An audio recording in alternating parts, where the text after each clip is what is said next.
Hello everyone, I'm Chester44, also known as Fly, and welcome to this Let's Play of Pillars of Eternity 2, Deadfire. Last episode, we did some exploration around the Engwithan dig site here, which apparently is almost completely revealed. Interesting. Anyway, we explored inside some of the areas, found everything we could, and found a few survivors who managed to survive inside of this shielding case over here. It was the only thing that kept their souls from being torn out of their body, and wouldn't you know it, Aloth was with them! For some reason, he created a completely original backstory Donut Steel, and hid who he was. He won't tell us why until sometime in the future. For now, we've explored everywhere except the arena sub-level, which is where the guy we're looking for and his stuff may actually be. So, let's go take a look. It's the only place we have left to check. Let's see what we can find, shall we? Hopefully, we'll find him. Although, I have a feeling what we're actually going to find is just going to be his corpse. He is almost certainly not going to be alive. If he is, he probably would have run. Unless he's trapped, which is also possible. But we also don't know what kind of dangers are going to be down here. Alright, let's see. Let all champions pay homage to Exandros, for without him there would be no glory. The copper bowl has tarnished to a dull blue-green. Grime and dust coat the surface in a thin film. Examine the bowl more closely. At the bottom of the bowl is a shallow circular depression. You recognize the offering bowl, an artifact found in many Engwithan ruins. It would have been intended for use only by Engwithans who held high rank or had made some great achievement. In an arena such as this, a champion might fulfill that role. We did find a champion's medallion when exploring the other rooms, so let's place it there. And we've opened up a door. Okay, good. We can get in. I don't know what could be in here. Ah! Ooh. Okay. Here rests Exandros, most virtuous architect. Adraban, Ta'andratara, and Amulet of Health. Extra max health. You know what? That's actually something handy for someone. Let's see, you are wearing the Wise Teeth necklace that we're keeping on you. You've got your amulet. You're wearing the Protect Phaethasian charm, which is not a bad thing to have. So I guess you're gonna have it, Aloth. There you go.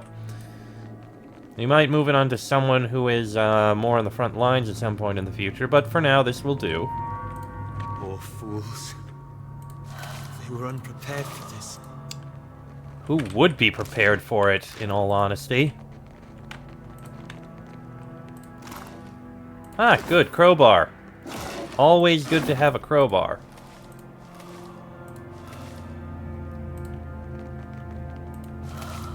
And none of them survived. Alright, let's move on.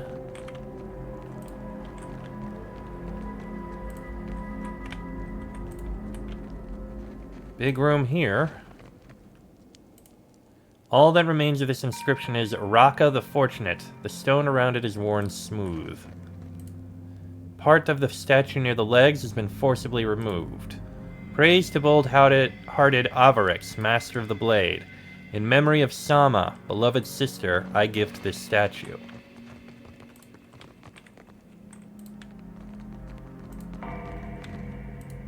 Huh. These ornate fixtures appear to be braziers. Soot lines the interior of their metallic petals, and you spy fresh coal beneath a filigree grating. Someone lit these recently. Had you the means, you might do the same. We do have a torch. Nothing happens for a moment, and then the brazier ignites in a sudden rush of flame. Leave it to me. Only the bold, the reckless, and the fortunate shall pass safely within. You've scarcely touched the flame to the brazier's surface when it catches with a hollow roar.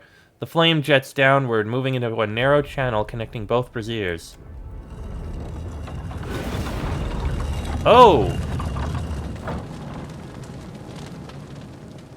Well, at least it didn't catch us by surprise.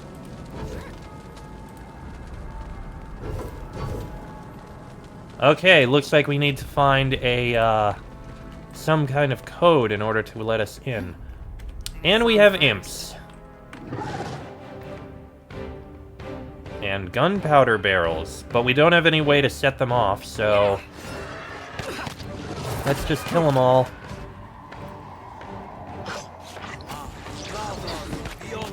Like that? Okay, one down, 3 more to go. Nice hit. I don't think so. Alright, easy enough to kill. Ooh, hidden spot. After him. And one more. Yeah.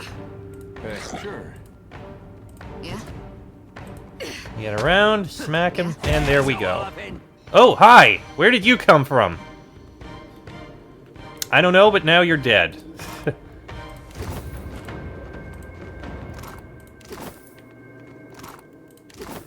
Alright, let's look around. Ah, No a sweat. chest I can pick. 3 lockpicks. Yeah, go ahead, pick the lock. There. A fine dagger. Ooh, flint and tinder. That's actually something that would be handy, I think. Great sword. Not gonna use it, but hey, it's a thing. Why not? A tattered note. I wasn't sure about the constructs at first. These new techniques may be less extreme than those of eccentrics like Galvino, but it gets harder to remember that once the hulking things are moving around like large, noisy, witless dolls. The constructs require daily maintenance, and they make the workers uncomfortable. Still, they've been an effective deterrent to the local wildlife, and I have to admit I've started to feel safer with one of them standing nearby while I work. Odorisi despises the things and avoids them if possible. That alone is a considerable benefit. Larva. Ugh. Okay, well, let's look around. Remind me, what did it say I need? The bold, the reckless, and the fortunate. Is there any symbols around here, I wonder? Maybe not. Well, let's take a look this way. We'll keep our eyes open for any symbols. Will-o-wisp. First. Okay. Get on him. And a sporling as well. It's a little concerning. Let's do this. Let's go. I reap what I sow.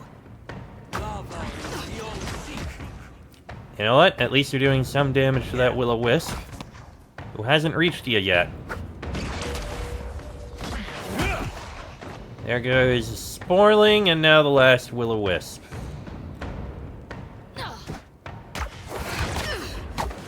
There we go, got him. Not too bad. And it looks like we found the other side of this stairwell, so let's keep looking around.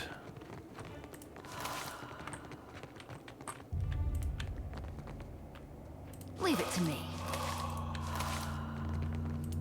The walls here have collapsed inward, barring any future progress.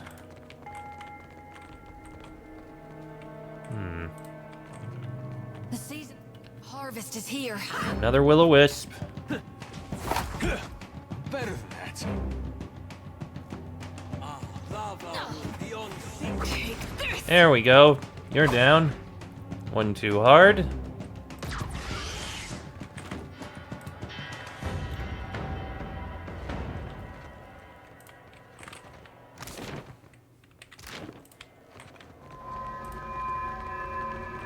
Sure. I don't even know what I picked up, but I picked up something. Oh well, no biggie. Oh dear, constructs. Tom first. It's a little concerning, but get them down. Stay behind me. Hey. You like that? Yeah. That was a nice bit of magic there, at least. Nice knockdown.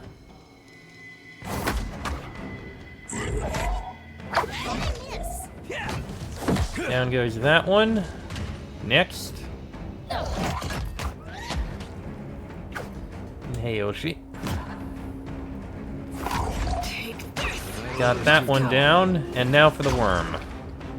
He's knocked to the ground for a moment. And down it goes. Perfect.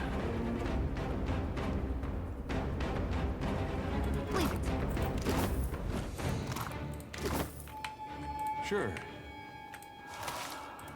What do we got here? We've got sword, story, and a pickaxe. Doesn't look like there's anything else around here. Menagerie. Okay. Oh. One more body we can take. There we go. Looks like next direction is gonna be up here. Up, and we got another will-o-wisp and essence anomalies. Okay, I think these are basically ghosts.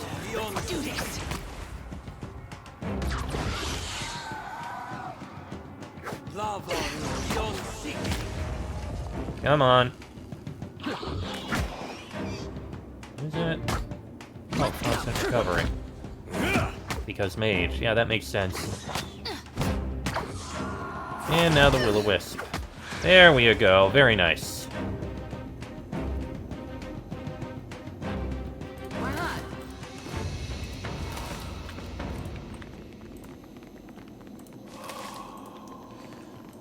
Oh, whatever machine that was, doesn't look very good. And we've got a brine imp. Oh, at least it's only one imp. That must have hurt. And it's down. That was easy. Let's see. Scroll.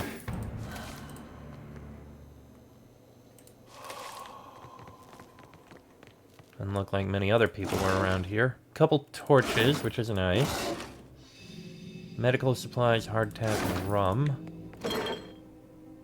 Potion of Merciless Gaze. Journal entry. It has been a stroke of unimaginable fortune to find an Adra vein in such pristine condition. The essence is so concentrated here that, even from the far side of the corridor, the pillar's light pulses like a star. At times I almost feel as if I can sense it, like the warmth of sunlight upon the skin. We will need to reinforce the central chamber before attempting further excavations. The ruins are unstable, and Sella's motley workforce of savages and paupers grows more fearful by the day. With the assistance of a single watcher, we could trace the essence in the primary vein and isolate those deposits worthy of extraction. I petitioned Director Castol in Nekataka for such a resource, but I am continually rebuffed. It is unthinkable that the Valian Trading Company cannot isolate within the vast borders of its considerable influence a single suitable candidate. I must assume that the wretched Alette woman is hoarding them for her fanciful experiments. Transportation, as if we have the time to expend on such frivolities. Okay then. Sure. Moss and grime have been scraped clear of large portions of this mural, revealing the vibrant hues of the Anguithan figures beneath.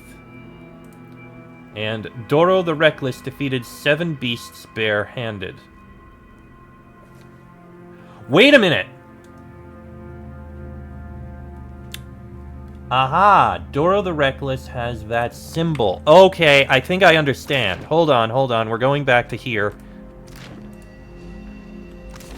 No, we're gonna go back over to here, but I see now. It's the symbols on the shields. That's what I should have been looking at.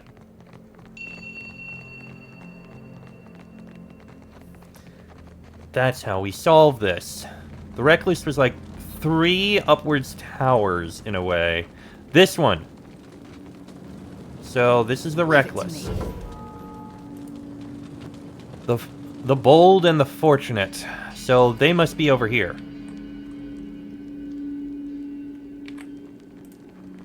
The Fortunate, which is kind of a ram-like symbol. And the Bold. Not sure how to describe it, but it's this one and this one. Got it! Okay. Haha! And what is in here? Gladiator Sword. A regular one-handed sword. And it's upgradable, but -1 penetration. A double-edged sword short of cast bronze, this ancient weapon is equally suited to thrusting and cutting. The blade is pitted and tarnished, but it still holds a keen edge. The Angwithan gladiator who once wielded the blade most assuredly carried it with a bronze shield. Okay, I can sharpen the blade in order to remove the -1 penetration and get 1 penetration. Which then makes it fine, and Scrim? An ancient technique for balancing defense and offense, enhances melee damage and deflection when wielded with a shield. Okay. So, I use a sword. So, let me see here. If I compare... Same amount of damage. It has the lower penetration, but I can get a little extra penetration. And I'd get Scrim, which enhances things. And what is needed for sharpening the blade? 500 coins, 1 solution, and 2 binding... You know what? Screw it. Honestly, it's a decent blade. There we go. Penetration is now a little better, and we have Scrim. I think that's a good choice.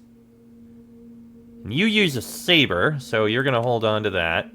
You have your sickle, and you have your scepter, so you're fine. Alright. That is honestly pretty damn good. Now let's head all the way back up. I'm just going to drop down a save before we move into what may be the last area of this. Alright, let me put up a quick, brief save. Alright, on we go.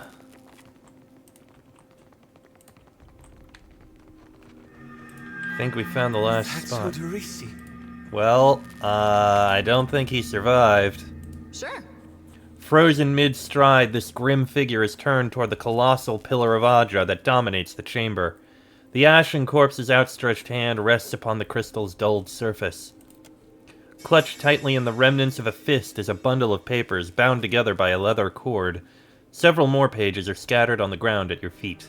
I think that's the guy we're looking for. Sure holding on to those papers tight. As you pull the papers free, the ashen fingers gripping them slow away, disintegrating into a fine plume of dust.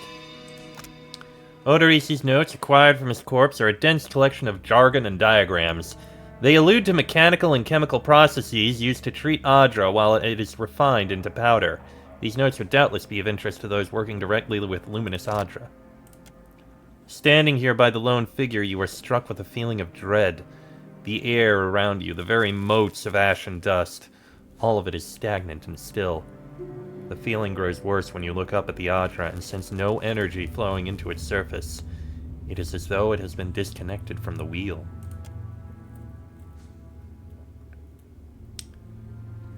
That's ominous as hell.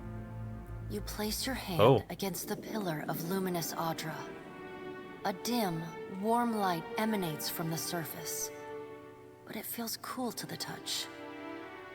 Pinpricks dance along your fingers, uncomfortable, but not painful. A woman's voice, scratchy, distant, and halting, echoes in your mind. Find your soul in him. You concentrate, peering into the Adra's energy as you would peer into a soul. Its inner light is blinding, but as you become accustomed to it, you perceive the core of the Adra itself. A churning mass of millions of soul fragments. With a jolt, the energy reaches out to you. The Angwithan ruin fragments around you, breaking into incoherent shapes and dissolving to dust, falling into an infinite well of dark gray vapor. Even the ground itself disintegrates into nothingness. All that remains is the murky expanse of the in-between. The Adra pillar, and a skein of golden threads rooted in the pillar that extend far off into the distance. You focus on the threads. You catch glimpses of memories, your memories, mingled among the memories of thousands of other captive souls. The filaments begin to cohere, rapidly twining into a golden cord. With a muffled crack, the cord ripples outward in a violent wave toward the endless distance. The cord undulates over a space so vast that you lose sight of the wave before it finds its end. Then, a heavy creaking, like the sound of mountains shearing under their own weight, washes through the dull gloom of the in-between. A violent force yanks you along the cord at an incredible speed. The murk of the in-between warps erratically, as though you are observing it through an ill-ground lens. Just as quickly as you were pulled forward, you stop. Suspended below a massive figure of ancient carved Audra. I guess we found him. Like all Audra, it glimmers with energy, but the souls and memories within it are not flowing down. They churn in a vortex that burns at the heart of the statue's mass in some invisible engine. It is Aethys. I see. The great golden cord terminates in his back, sending pulses of energy throughout his limbs as they move. He walks in long, slow strides toward a brilliant pillar of Audra far in the distance. It shines even more brightly in the in-between than Aethys. From within the teeming throng of souls, dozens of eyes look out to you. Through the cord, their collective anguish and despair push at the edge of your mind. Help us! Please! Help us! Their voices echo in your mind. Somewhere within their ranks, you can feel the presence of your own soul, slumbering deeper in the gyre. Reach out to the lost souls. We can't just lose everyone else just to find ourselves. We need to help all we can. You reach out to the lost souls, but the incredible power flowing through Aethys' body repulses you. Not even your Watcher powers can penetrate the massive tides of energy crashing through him. The souls sense your efforts and attempt to breach the surface of Aethys' body, but are instantly pulled back down into the deep well of the statue's heart, as though they were pried from the edge of a great precipice. I guess it couldn't have been that easy, could it? Aethys' stride slows and stops. His head slowly pivots, until its great burning eyes are cast back along the cord. As his gaze meets yours, you feel an overwhelming rush of incredible joy, mingled with profound sadness. You have sensed similar anguish in lost souls, but never with this intensity. A soothing voice drifts into your mind. It takes great bravery to venture through the in-between, even for a Watcher. Well, thank you. A swell of admiration radiates out from the god's heart, a force so intense that it momentarily overwhelms you. You do not need to follow me, for their sake or your own. Something beautiful is coming. Something that will save us all. A great light shines from Aethys' brow, so bright that even the souls within him flinch from the source, cowering in fear. Something beautiful? Through the glare, you see Aethys' massive arm reach up to grasp the golden cord. The tether carrying energy from the Audra pillar to him, that also suspends your consciousness. What does that mean? The sun will yet rise, Watcher. You need only wait for its light to come. Aethys yanks on the golden cord, pulling it from his back. The cord tears into filaments that blacken and dissolve to dust. Without pause, he turns to resume his stride toward the distant pillar of Audra, shining on the boundless horizon. You hear the souls within him cry out for just a moment, before your consciousness is snapped away from them. The in-between goes dark. For a second, you feel a mix of nausea and a sensation like spinning and falling. Then the moment ends. Your consciousness has returned to the Angwithan arena. The world is sideways, the Audra pillar upside down, You flinch at the feeling that you're standing on the ceiling. The disorientation overwhelms you and you collapse to your knees next to the luminous Audra pillar. Previously dim and flickering, the pillar now glows with a strong and steady light.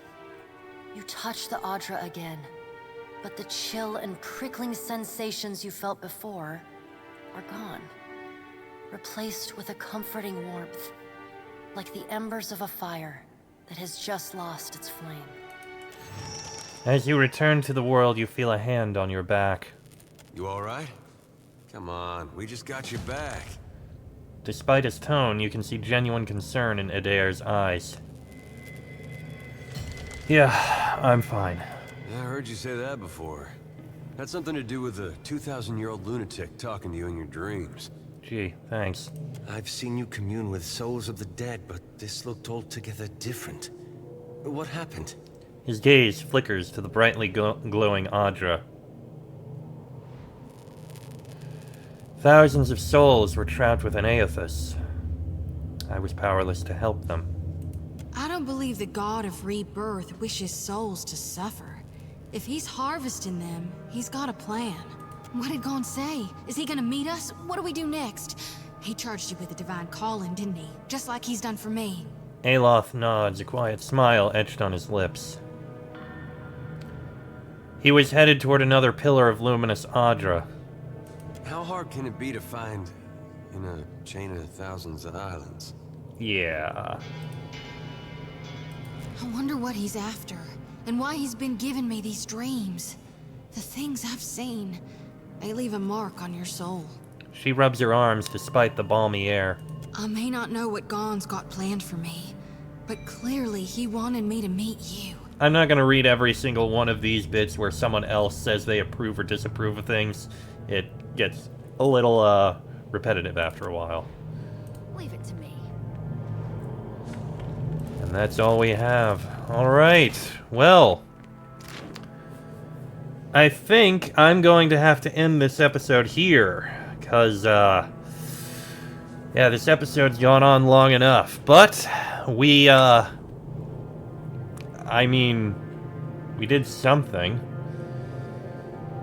Aethys is trying to do something, but I still don't know what, and we don't have any answers aside from he's powering himself with the souls of other people.